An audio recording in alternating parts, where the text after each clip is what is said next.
All right, so buckle up, everybody, because today we are diving deep into something pretty hefty. Oh, yeah.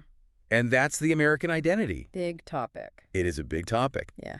And we are looking at it through the lens of this article, The Good Republic. Yeah. Now, this is not going to be your typical, rah-rah America type of deep dive. No. This one, this article Yeah. gets into some really thought-provoking, maybe even controversial territory. It does, yeah. I think it really kind of flips the script on some of the classic narratives Yes. that we're so used to when we think about American history. Exactly.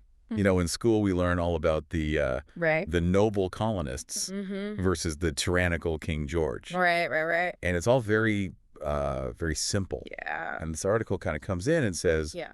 hold on a second.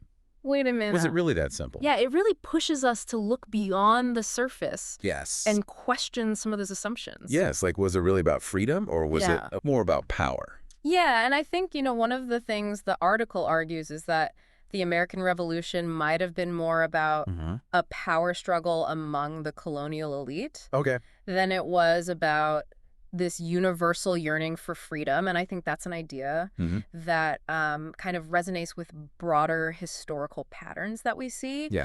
Revolutions often end up serving the interests of a new ruling class Yes. rather than bringing about, true equality for everyone. Well, and they use the example of Yeah. George Washington. Yes. I mean, the guy who embodies American independence Absolutely, yeah. was a loyal British subject. He was loyal Englishman, yeah. He fought for the British. That's right, yeah. I mean, what a... It's quite a twist when you think about it that way. Yeah, it's like, give me liberty or give me death. Right. But also, hey, King George, Yeah. remember when we fought together? Exactly. It makes you wonder what was going on I know. in those powdered wigs. I know, right? And speaking of Yeah. things that we may have oversimplified that we learned about in school, Right? no taxation without representation. Oh, yeah. That's the big one. They drill that into your head from like first grade. Absolutely. But this article argues that those taxes on goods, like tea and sugar, they mainly affected the wealthy elite, That's right. not the average colonist. Yeah. It's suggesting that what the British were really asking for Yeah. was for the colonies to contribute their fair share financially to their own defense Okay. after the 7 Years' War, which, when you think about it, Okay. isn't totally unreasonable. Like if your parents said, Right. hey, you need to chip in for groceries Yeah. after we just bought you braces. Exactly. Yeah. Yeah, it's like, Not fun, but it's fair. it makes sense in the grand scheme of things. Right. That's a great analogy, and the article makes a similar comparison. Does it really? It does, yeah. It basically says that, the relationship between Britain and the colonies was kind of like that parent-child dynamic. Okay. Even though the colonists didn't have direct representation in Parliament, the British government was still acting, in a way, in their best interest. Okay. Just like a parent sometimes has to make decisions for their child, even if the child doesn't fully understand or agree with those decisions. Interesting. It's a different way of looking at it. It is. Okay, so we've got this revolution that maybe wasn't all about Right. pure ideals. Mm-hmm. We've got a tax debate that wasn't as black and white as we thought. Yeah, It's like we're pulling back the curtain on this play. exactly. And we're seeing all the stagehand Behind the scene. and the backdrops. Yeah, and all the messy reality that's not in the official story. Yeah, and it gets even more interesting when we start looking at Yeah. the founding fathers and some of their philosophies. Right. And particularly the influence of the Enlightenment. Yeah, the article kind of questions this assumption that the revolution was driven purely by Christian ideals. Right, because you usually picture them with a Bible in one hand Yeah, and a musket in the other. exactly. And the article paints a much more kind of nuanced picture. Yeah. It points out that many of the founding fathers were actually Freemasons or deists, Okay. or held beliefs that differed significantly from traditional Christianity. Interesting. Benjamin Franklin, for example, was a member of the Hellfire Club. The Hellfire Club. The Hellfire Club. That sounds like a heavy metal band. It does, doesn't it? Not like a founding fathers. Yeah, not exactly Sunday school material. Right. Let's just say it involved a lot of enlightened thinking and activities that probably wouldn't fly Got it. in a church setting. Yeah. And then you have Thomas Jefferson, Yeah. the guy who wrote the Declaration of Independence. Yes. Also famously said that the tree of liberty needs to be refreshed from time to time with the blood of patriots and tyrants. Oh, wow. Yeah, that's A little bit different. not exactly love thy neighbor. Yeah, not exactly turning the other cheek. So what is the article Right. trying to say here with all these examples? Well, I think it's trying to highlight this complex blend of Enlightenment thinking and traditionalism Okay. that was present at America's founding. And this blend, it argues, contributed to the unique character of the nation. Mm-hmm. But it also set the stage for some of the contradictions and conflicts that would play out in American history. Okay, so we've got this revolution that was maybe fueled by more than just a yearning for freedom. Mm-hmm. We've got a tax debate that was more nuanced than we learned in school. Right. And we've got a founding fathers crew that was maybe a little less holy than we imagined. A little bit less saintly, perhaps. So where do we go from here? Oh, where do we go from here? Well, this is where it gets really good. Okay. This is where the article really starts to dig into some of the meat of the matter. All right, I am ready. All right, let's do it. So this is where the article gets into how, despite all this talk of equality, the American system was actually designed to benefit a new kind of aristocracy. Okay. And this one's based on wealth, Okay. not lineage. Okay, so instead of dukes and barons, we got robber barons Exactly. and Wall Street tycoons. You got it. Yeah. Oh, It's like they took the old European model and gave it a capitalist twist. interesting. And the article points to things like, the initial restrictions on voting rights, which basically made sure that the wealthy had more say in how things were run. Okay. And then there's the Electoral College, Oh, boy. which the article argues is inherently undemocratic. Okay. It was designed to give more power to certain states, Right. and by extension to the elite who controlled those states. Wait, so you're telling me that the system we use to elect the President of the United States might actually be rigged in favor of the wealthy and powerful? It's a bold claim. That's kind of blowing my mind. It is, yeah. But the article makes a pretty compelling case. Yeah. And, think about it, how much has really changed since the Founding Fathers set up this system? Right. The echoes of that system are still with us today. Yeah. And it raises some questions about, are we truly living in a democracy? Yeah.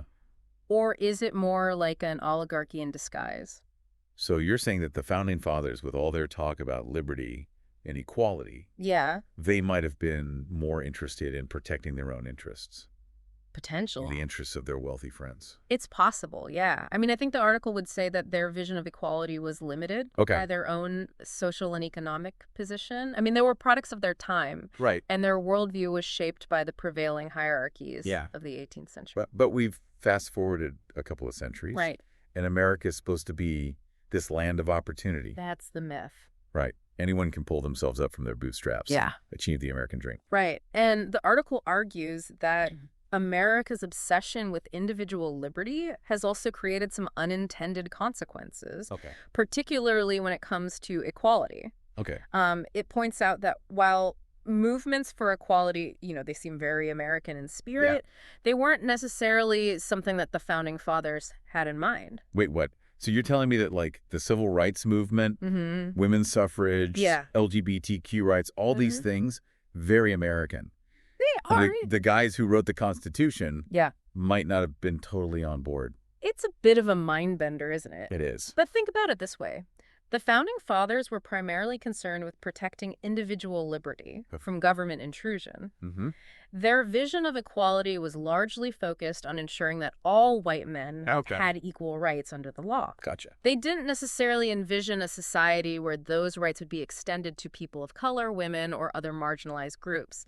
So they built this framework for freedom, Yeah. but they kind of left it up to future generations to figure out, To fill in the blanks. how to make that freedom truly inclusive. Exactly. And that process of expanding the definition of freedom and equality, it's been a long and contentious one. For sure. Filled with struggles and setbacks. Absolutely. And the article really argues that this tension between the ideals that are enshrined in America's founding documents and the evolving interpretations of those ideals over time Right. is a key feature of American history. Gotcha. Okay, so we've got this system designed to benefit the elite. We've got this ongoing struggle to expand the definition of freedom and equality. Right. Where does that leave us today?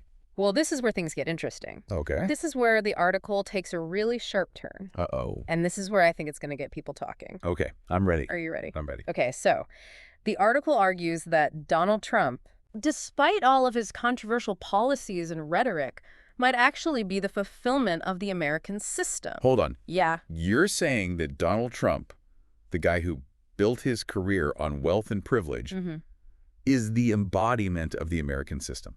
It sounds counterintuitive. The same system that's supposed to be about opportunity for all. I know, but the article makes a really fascinating argument. I'm listening. It suggests that Trump, as a wealthy businessman Yeah. who rose to power through his economic success, he embodies the very essence of the American system. A system that has always, at least according to the article, favored this new aristocracy based on wealth rather than lineage. So it's not necessarily saying that his policies are good. No. Or that he's a good guy. Not at all. It's just saying that like he's a product of... Exactly. Yeah. Oh, It's more of an observation about his place within this larger historical arc Gotcha. of American power dynamics. And he's a symptom, Exactly. not the cause. That's it. A symptom, not the cause. Okay. And I think it's arguing that his rise to power is a reflection of these deep-seated inequalities and contradictions that are kind of baked into the American system. Interesting. And it's suggesting that we really need to confront those contradictions if we want to create a more just and equitable society. So the article's kind of saying that America's focus on individual liberty has come at the expense of a sense of shared purpose and common good. Yes. Like we've been so busy pursuing our own individual dreams that we've forgotten about the importance of working together Exactly. to create a better society. Yeah, and the article argues that this shift away from this idea of civic virtue towards individual self-interest, it's really had a profound impact on American society. Yeah. It's led to increased inequality, political polarization, and a decline in trust in our public institutions. So what's the solution? That's the million-dollar question, isn't it? Yeah. I mean, the article doesn't really offer any easy answers, Okay. but it suggests that we need to kind of re-examine our values and priorities and rediscover the importance of things like civic engagement, participating in public life, and considering the needs of others alongside our own. So it's like we need to shift our focus from me to we. Exactly. And that's a real challenge. Yeah. Especially in a society as diverse and individualistic as ours. For sure. But the article argues that it's a challenge we need to embrace Right. if we want to create a more just and equitable society for everyone. Welcome back, everybody, to the show. Yeah, good to be back. We are wrapping up our deep dive here That's right. on this article, The Good Republic. Yes. And if you've been with us for parts 1 and 2, you know, this article is really asking us to question some of those assumptions about America. Yeah. We've looked at how the Founding Fathers, those revered figures of American history, you know, they maybe had a more limited vision of equality than we often give them credit for. That's right. And we've explored how America's focus on individual liberty, while it's been a source of great strength, Absolutely. innovation, it's also led to some consequences. Right. Some unintended consequences. Yeah. Yeah. Particularly when it comes to Things like inequality. Yeah. inequality. And social cohesion. Yeah, like we've been so focused on like our own individual freedom Right. that we've maybe lost sight of Yeah. the common good. The bigger picture. Yeah. And so now I guess the question is, where do we go from here? Right. What does all this mean for America's future? What does it mean? Yeah, that's the big question, right? Yeah. And, you know, the article doesn't offer us, like, A roadmap. a simple answer. Like a crystal ball. Right, or a set of instructions. Yeah. But I think it offers us something much more valuable than that. Okay. I think it gives us a framework for thinking about the challenges facing America today and a call to action for each of us to participate in shaping the future we want to see. So it's less about like predicting the future and more about like empowering us to create it. Exactly. We have agency. Yeah. We have a choice. But where do we begin? Yeah, well, that's the question, right? Yeah. I mean, it throws out these big ideas. It does. But it doesn't give us a to-do list. Yeah. And that's because there's no one-size-fits-all solution. Right. But I think it offers some guiding principles Okay. that can help us navigate these complex issues. Okay. You know, one of the key themes, I think, is this idea of civic virtue. Civic virtue. Yeah, which was central to the thinking of the Founding Fathers. Okay. But has been maybe a little bit neglected lately. Okay. Yeah. Yeah. I feel like I haven't heard that term since like high school civics class. I know, right? It sounds a little... Yeah. Dusty textbook? Yeah, textbook-ish. What does it actually mean? Like in real life. Well, I think in essence, civic virtue is about putting the needs of the community above your own narrow self-interest. Okay. It's about participating in public life, engaging in thoughtful dialogue, working together to solve common problems. It's about recognizing that we're all in this together. And that our individual freedoms are most meaningful when they're exercised in a way that contributes to the well-being of society as a whole. So it's like the opposite of that every man for himself mentality. It's about we, not me. It's about understanding that our fates are intertwined and that we have a responsibility to contribute to the success of our nation. Okay, I'm with you. I think the article argues that the sense of shared purpose and collective responsibility is really essential for overcoming the challenges that we're facing today. But how do we actually, like, cultivate that? Yeah. Like, it's easy to talk about. It is. But, like... Yeah, putting it into practice is a whole other thing, especially when we're so divided. Yeah. Well, I think the article would say it starts with education. Okay.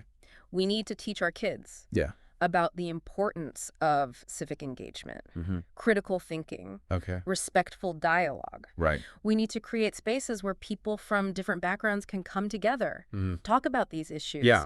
And we need to model these values in our own lives. Yeah, lead by example. Exactly. That's not just about voting every few years. It's about being an active participant in our democracy. Yeah, it's about being involved in our communities, having these conversations, trying to make a difference in other people's lives. And the article suggests that this kind of engagement, it's not only essential for a healthy society, but it can also be really fulfilling on a personal level. Interesting. When we connect with others, we work towards common goals. We contribute to something larger than ourselves. Yeah. We tap into this sense of purpose and meaning that can be really powerful. It's like we're all pieces of this big puzzle. That's a great way to put it. And it's only when we all fit together that we can see the whole picture. Right. And I think the article is arguing that this sense of interconnectedness, of belonging to something larger than ourselves, that's really essential for a healthy democracy.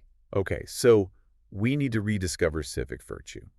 We need to work together to solve these problems. Yes. We need to create a more inclusive and equitable society.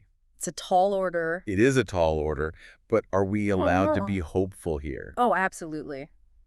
I think the article ultimately offers a message of hope and possibility. Okay. It reminds us that America has faced difficult times before, and it's emerged stronger, more resilient. It's like the only way out is through. Exactly. You got to go through it to get to the other side. So we got to confront these difficult truths about our past and our present. But we also got to believe that we can create a better future. Yes. And I think the article reminds us that America's greatest strength has always been its people. Okay. Their resilience, their creativity, and their belief in the possibility of progress. I like that. It's a call to action. Yeah. To tap into that spirit, to embrace the challenges, and to work together to build a more perfect union. Oh, I love that. Yeah. Well, we started by questioning some of our fundamental assumptions about America. We did. And we ended up with a renewed sense of hope. I like it. And a call to action. It's been quite a journey. It has. Hasn't it? Well, thank you all so much for joining us. Yeah, thanks for listening. For this deep dive into the Good Republic. It's been a pleasure. We hope it's given you some things to think about. Absolutely. And maybe inspired you to get out there and make a difference. Get involved. Remember, the future is not predetermined. We have a choice. We do. We have agency. We can create the America that we want to see. Let's do it. Until next time, keep on diving deep